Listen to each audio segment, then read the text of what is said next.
ठिकठिकाणी गल्ली बोळात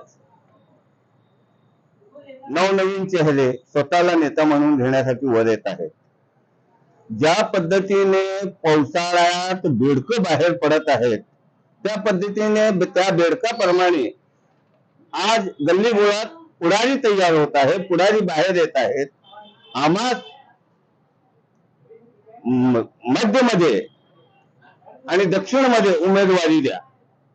खास करून मुस्लिम समाजातील नेते मंडळी हे एक दुसऱ्याच्या वरचढ करून आपला प्रचार करीत आहेत। मीच मुस्लिम समाजाचा खरा समाजसेवक कसा आणि मुस्लिम समाजाला साठी मी खूप काही केल्याच्या आव्हानात जनतेसमोर जात आहे। ठिकठिकाणी गल्ली बोळात